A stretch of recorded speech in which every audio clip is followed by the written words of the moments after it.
Praise the lord.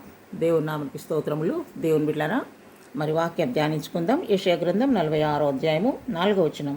ముదిమి వచ్చు వరకు నిన్ను ఎత్తుకొని వాడను నేనే, తల వెంట్రుకలు నెరయ్యే వరకు నిన్ను ఎత్తుకొని వాడను నేనే చేసి ఉన్నాను, చంక పెట్టుకుని వాడను నేనే, నిన్ను ఎత్తుకొని రక్షించి వాడను నేనే. దేవుని బిడ్డ, మరి దేవుని వాక్యం చదువుకున్నాం కదా.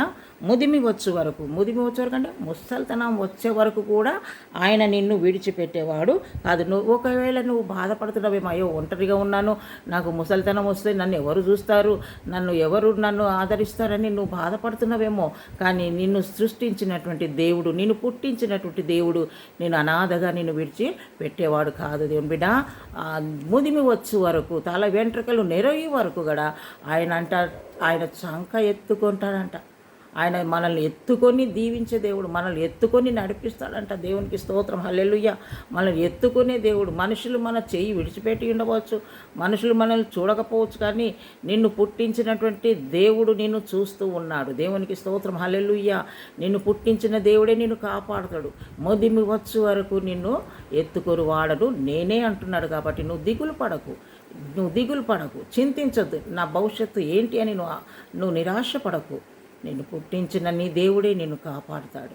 ఏ కొదువ లేకుండా నీకు సహాయం చేస్తాడు. నీ కన్నీరు తుడిచే దేవుడు, నీ ప్రార్థన ఆలకించే దేవుడు, నిన్ను బాగు చేసే దేవుడు, నిన్ను ఆదుకునే దేవుడు. ఆయన నిన్ను తన చంక ఎత్తుకొని నడుస్తాడు. దేవునికి స్తోత్రం, హల్లెలూయా. కనుక దేవుని బిడ్డ, నువ్వు దేని గురించి బాధపడొద్దు. ముదిమి వచ్చే వరకు నిన్ను ఎత్తుకొని వాడను నేనే అంటున్నాడు నా ప్రభువు. కనుక నువ్వు ధైర్యం కలిగి ముందుకు సాగు. నిన్ను పుట్టించిన దేవుడే నిన్ను కాపాడుతాడు. దేవునికి స్తోత్రం, హల్లెలూయా. దేవుడి కొద్ది మాటలు దీవించును గాక.